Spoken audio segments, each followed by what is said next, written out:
Franco of Cologne was a German music theorist and possibly a composer. He was one of the most influential theorists of the late medieval era, and was the first to propose an idea which was to transform musical notation permanently, that the duration of any note should be determined by its appearance on the page, and not from context alone.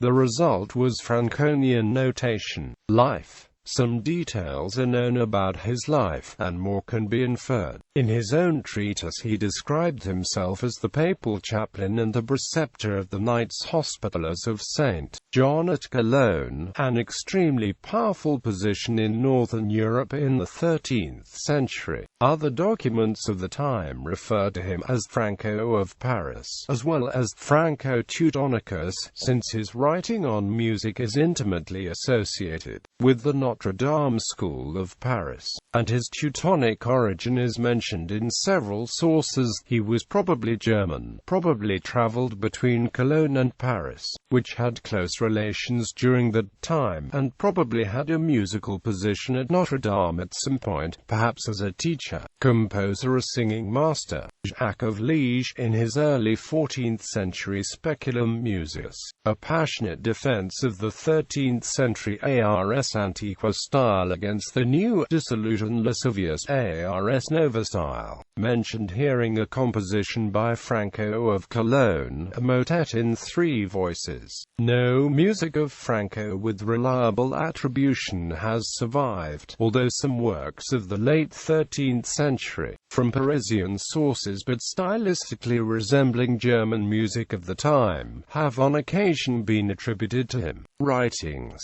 Franco's most famous work was his Ars Cantis Mensurabilis, a work which was widely circulated and copied, and remained influential for about 100 years. Unlike many theoretical treatises of the 13th century, it was a practical guide, and entirely avoided metaphysical speculations. It was evidently written for musicians, and was full of musical examples for each point made in the text. The topics covered in the treatise include organum, discant, polyphony, clausulae, conductus, and indeed all the compositional techniques of the 13th century Notre Dame school. The rhythmic modes are described in detail, although Franco has a different numbering scheme for the modes than does the anonymous treatise De Mensurabili Musica on the rhythmic modes, written not long before. The central part of Franco's treatise, and by far the most famous,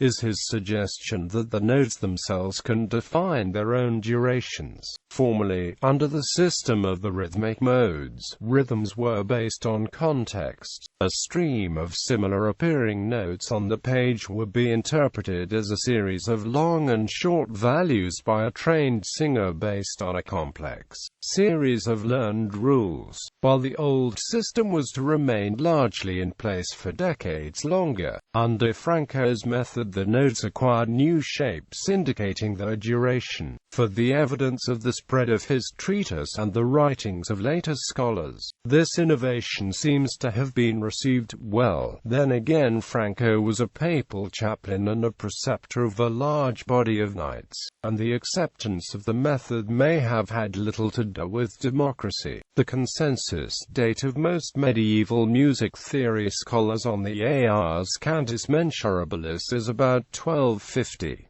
The De Mensurabili Musica dates from about 1240, not long before. Clearly the mid-13th century was a time of progress in music notation and theory, even if it were only catching up with the current state of composition and performance. The composer who most notably followed Franco's treatise in his own music was Petrus de Cruz, one of the most prominent composers of motets of the late Ars Antiqua.